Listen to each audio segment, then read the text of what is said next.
স্বাগত জানাচ্ছি আরটিভির মধ্যাহ্নের সংবাদে। আপনাদের সঙ্গে আছি আমি ইরামণি মণ্ডল। এলএনজি টার্মিনালে যান্ত্রিক ত্রুটি না কাটায় রাজধানী সহ আশেপাশের এলাকায় এখনও চলছে গ্যাস সংকট। বাসাবাড়ি, ফিলিং স্টেশন থেকে শুরু করে শিল্প কারখানা সবখানেই গ্যাসের সংকটে নাকাল মানুষ। ঘণ্টার পর ঘণ্টা লাইনে অপেক্ষা করেও কাঙ্ক্ষিত গ্যাস পাচ্ছেন না চালকরা। ফলে কর্মঘণ্টার পাশাপাশি আর্থিক ক্ষতির মুখে পড়ছে তারা। সিএনজি স্টেশন সংশ্লিষ্টরা বলছেন, সারা দিনেও প্রেসার না ওঠায় লাইনে গ্যাস থাকছে না, বাধ্য হয়ে বন্ধ রাখতে হচ্ছে স্টেশন। পরিস্থিতি উত্তরণে দ্রুত এ বিষয়ে সরকারের কার্যকর পদক্ষেপের দাবি জানিয়েছে সিএনজি চালক ও ফিলিং স্টেশন মালিকরা।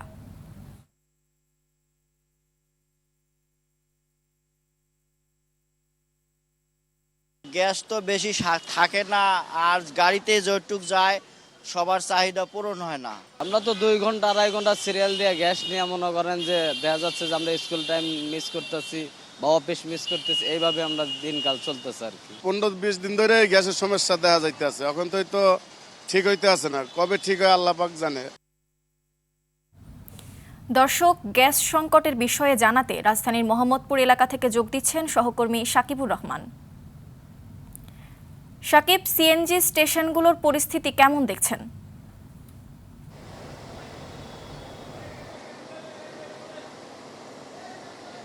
আসলে সিএনজি স্টেশনগুলোর যে পরিস্থিতি এক এক জায়গায় এক এক রকম। ঢাকার সিটির ভিতরে যে সিএনজি স্টেশনগুলো সেগুলোতে আজকে লাইন কিছুটা কম থাকলেও এই বেড়িবাঁধ এলাকায় দেখছি তার ভিন্ন চিত্র। দীর্ঘ লাইনে দাঁড়িয়ে আছে সিএনজি চালিত অটোরিকশাগুলো, তারা ঘন্টার পর ঘন্টা অপেক্ষা করছে গ্যাস নেওয়ার জন্য। তবে প্রতিদিনের মতোই যে স্টেশনগুলো রয়েছে সেখানে আসলে গ্যাসের পর্যাপ্ত চাপ না থাকার কারণে ঠিকমতো তারা গ্যাস নিতে পারছেন না। 80 টাকা, 100 টাকা বা 150 টাকার মতো গ্যাস প্রতিটি সিএনজি চালিত অটোরিকশায় তারা নিতে পারছেন। তাদের অভিযোগ, যেহেতু তারা ভাড়ায় চালিত গাড়িগুলো চালান, যে সেখানে ঘন্টার পর ঘন্টা যখন গ্যাস নিতে অপেক্ষা করতে হয় তখন আসলে তারা আর্থিক ক্ষতির মুখে প্রতিদিনই পড়েন। কারণ এই যে সিএনজি চালিত অটোরিকশাগুলো রয়েছে সেগুলোর প্রতিদিন একটি জমার টাকা রয়েছে, নিজের খরচের টাকা রয়েছে, পরিবার রয়েছে, সেখানে আসলে আয় ব্যয়ের হিসাব মেটাতে তারা হিমশিম খেয়ে যাচ্ছেন। অন্যদিকে বাসাবাড়িতেও কিন্তু একই অবস্থায় বিরাজ করছে। প্রতিটি বাসাতেই আমরা দেখেছি সবাই আসলে গ্যাস ঠিকমতো না পাওয়ার কারণে কেউ সিলিন্ডার গ্যাস নিতে বাধ্য হচ্ছেন, অনেকে আবার ইলেকট্রিক যে চুলা রয়েছে সেগুলোতে যেতে বাধ্য হচ্ছেন। সবারই একটাই চাওয়া, আসলে দ্রুত সময়ের মধ্যে যেন এই সমস্যাটির সমাধান হয় এবং সেখানে যাতে মানুষ তাড়াতাড়ি তাদের যে গ্যাস সংযোগ সেটি ফিরে পান সেই আশায় ব্যক্ত করছেন। কারণ তারা আর্থিকভাবে যেহেতু ক্ষতিগ্রস্ত হচ্ছেন, সেই ক্ষতির হাত থেকে আসলে বাঁচতে সরকারকে দ্রুত উদ্যোগ নেওয়ার আহ্বান জানিয়েছে। সব মিলিয়ে বলা চলে ভোগান্তির মধ্য দিয়ে আসলে মানুষের জীবনযাপন পার হচ্ছে যারা গ্যাস সংশ্লিষ্ট রয়েছে। তো এই ছিল আমার কাছে এখন পর্যন্ত সর্বশেষ। ইরা, ধন্যবাদ সাকিব আপনাকে। গ্যাস সংকটের প্রভাব নিয়ে আরও জানাতে নরসিংদী থেকে সরাসরি যুক্ত হচ্ছেন সহকর্মী নূরে আলম রনি। রনি, গ্যাসের কারণে কি কি সমস্যার মধ্যে দিয়ে যাচ্ছে নরসিংদীবাসী, বিস্তারিত জানাবেন। জি ইরা, আপনাকে ধন্যবাদ। আপনি যেমনটা জানেন যে নরসিংদীতে কিন্তু গ্যাসের যে সংকটের যে প্রভাব সেটি কিন্তু চরম মাত্রা ধারণ করেছে। বিশেষ করে নরসিংদীর যে সকল শিল্প কারখানাগুলো রয়েছে সেগুলো কিন্তু এখন প্রায় বন্ধের পথে। বিশেষ করে নরসিংদীর যে সকল গ্যাস চালিত যে সকল টেক্সটাইলগুলো রয়েছে সেগুলো কিন্তু এখন বন্ধ রয়েছে। 3 শতাধিক এই কারখানাগুলো বন্ধ রয়েছে। আমি এখন রয়েছি একটি কারখানাতে। আমরা যদি একটু দেখাই আপনাদেরকে, এটি গত 12 দিন যাবৎ কিন্তু এই কারখানাটি বন্ধ রয়েছে এবং বলা যায় যে এখন এই মেশিনারিগুলো কিন্তু বন্ধের কারণে কিন্তু অকেজো হওয়ার পথে। তো আমরা কথা বলেছিলাম টেক্সটাইল মালিকদের সাথে, তারা যেমনটা বলছেন যে গ্যাসের কারণে কিন্তু তাদের যেই সংকট সেটি দেখা দিয়েছে। একটু বলবেন কি আপনারা যে কি সংকট? গ্যাসের সমস্যা, হাজারে মানুষই সমস্যা হইতেছে। আপনার 2 সপ্তাহ ধরে গ্যাস সমস্যা, শ্রমিকরা 2 সপ্তাহ। যে এরা যেমনটা শুনছিলেন যে 2 সপ্তাহ ধরে কিন্তু এখানের কারখানাগুলো বন্ধ। শুধু এই সকল শিল্প কারখানা নয়, নরসিংদীর কিন্তু যে সকল ফিলিং স্টেশনগুলো রয়েছে সেগুলো কিন্তু অনেকগুলো বন্ধ হয়ে গিয়েছে। যে কয়টি চালু রয়েছে গ্যাসের কারণে কিন্তু তারা তেমন গ্যাস সরবরাহ করতে পারছে না। এবং এর পাশাপাশি কিন্তু বাসাবাড়িগুলোতেও কিন্তু গ্যাস থাকছে না। দিনের অধিকাংশ সময় কিন্তু গ্যাস না পেয়ে তারা কিন্তু রান্নাবান্নার যে সমস্যা সেটিও তারা সমাধান করতে পারছে না। তো আমরা কথা বলেছিলাম নরসিংদী তিতাস কর্তৃপক্ষের সাথে। তারা যেমনটা জানিয়েছেন যে নরসিংদীতে 50 PSI গ্যাসের প্রয়োজন, সেই অনুযায়ী তারা 20 PSI গ্যাস পাচ্ছে। তো চট্টগ্রামের যে ধন্যবাদ আপনাকে। 2016 সালে কল্যাণপুরে জঙ্গি নাটক সাজিয়ে 9 তরুণকে হত্যা মামলায় শেখ হাসিনা, সাবেক আইজিপি শহীদুল হক সহ 8 জনের বিরুদ্ধে অভিযোগ গঠনের শুনানি আজ। বিচারপতি গোলাম মুর্তুজা মজুমদারের নেতৃত্বাধীন আন্তর্জাতিক অপরাধ ট্রাইব্যুনাল 1-এ হবে এই বিচারিক কার্যক্রম। একই ট্রাইব্যুনালে জুলাই আন্দোলনের কারফিউ এবং ব্যবসায়ীদের নিয়ে হত্যাকাণ্ডে সহায়তা সহ 5 অভিযোগে সাবেক আইনমন্ত্রী আনিসুল হক ও শেখ হাসিনার উপদেষ্টা সালমান এফ রহমানের বিরুদ্ধেও সাক্ষ্য গ্রহণ হবে। অন্যদিকে ট্রাইব্যুনাল 2-এ জুলাইয়ের মানবতা বিরোধী অপরাধ মামলায় ওবায়দুল কাদের সহ 7 আসামির বিরুদ্ধে সাক্ষ্য গ্রহণ হবে। এসব মামলায় গ্রেপ্তার 5 আসামিকে ট্রাইব্যুনালে হাজির করা হয়েছে। দর্শক, ট্রাইব্যুনাল থেকে আমাদের সঙ্গে এখন সরাসরি যোগ দিচ্ছেন সহকর্মী GM মাহমুদ। মাহমুদ, 2016 সালে কল্যাণপুরে জঙ্গি হামলার ঘটনায় 9 তরুণকে হত্যা মামলায় শেখ হাসিনা, সাবেক আইজিপি শহীদুল হক সহ 8 জনের বিরুদ্ধে অভিযোগ গঠনের শুনানির বিষয়ে আমাদের বিস্তারিত জানাবেন।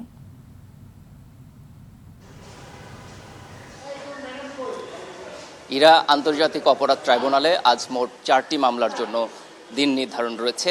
এর মধ্যে ট্রাইব্যুনাল 1-এ 3টি এবং ট্রাইব্যুনাল 2-এ 1টি মামলা। ট্রাইব্যুনাল 1-এ এখন 2016 সালে শ্যামলীর কল্যাণপুরের জাহাজবাড়িতে জঙ্গি নাটক সাজিয়ে যে 9 তরুণকে হত্যা করা হয়েছিল, এই মামলায় শেখ হাসিনা এবং সাবেক আইজিপি শহীদুল হক সহ মোট 8 জন আসামি। এ মামলার অভিযোগ গঠনের উপর এই মুহূর্তে প্রসিকিউশন শুনানি করছেন।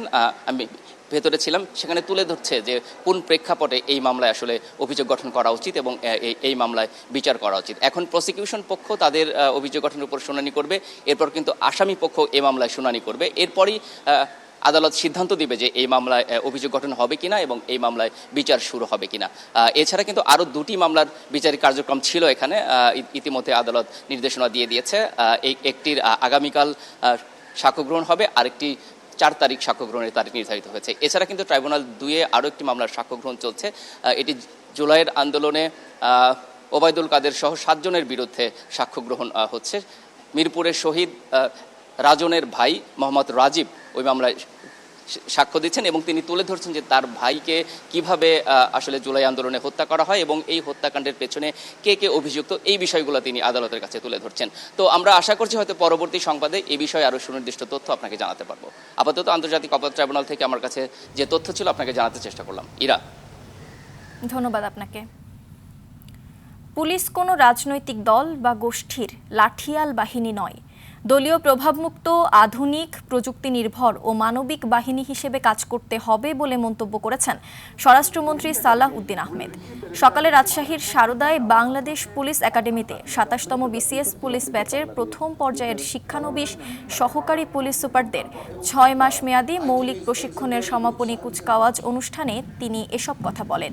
এ সময় তিনি আরও বলেন, পুলিশকে দুর্নীতির বিরুদ্ধে জিরো টলারেন্স নীতি অনুসরণ করতে হবে।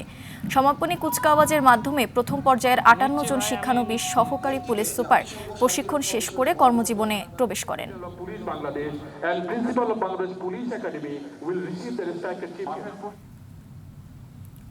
চট্টগ্রামের শীর্ষ সন্ত্রাসী মোবারক হোসেন ইমন ওরফে ডেভিড ইমনের রিমান্ড শুনানি আজ দুপুরে চট্টগ্রাম জেলা আদালতে এই শুনানি হওয়ার কথা রয়েছে।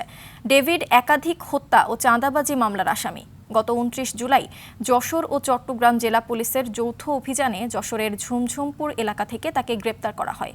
গোপন সংবাদের ভিত্তিতে চেকপোস্ট বসিয়ে একটি প্রাইভেট কার তল্লাশির সময় তাকে ও তার সহযোগীদের গ্রেফতার করা হয়।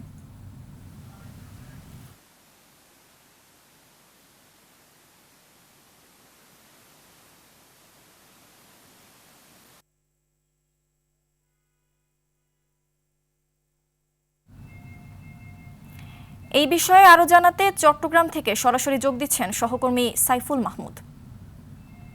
সাইফুল, রিমান্ডের বিষয়ে বিস্তারিত জানাবেন আমাদের। যে এরা আসলে যেমনটি বলেছেন, আমি ঠিক এই মুহূর্তে দাঁড়িয়ে আছি আদালত চত্বরে। কিছুক্ষণ আগে রিমান্ড শুনানি শেষ হয়েছে। পুলিশের পক্ষ থেকে দুটি মামলায় 7 দিন 14 দিনের রিমান্ড আবেদন করেছিল। আদালত দুটি মামলায় 5 দিন করে 10 দিন মোট রিমান্ড আবেদন মঞ্জুর করেছে। ইতিমধ্যে কিন্তু সকল কার্যক্রম সম্পন্ন হয়েছে। কিছুক্ষণের মধ্যে আসামিকে কিন্তু নামানো হবে এবং তার সহযোগী সহ সকাল 9:30টার সময় আদালতে আনা হয়।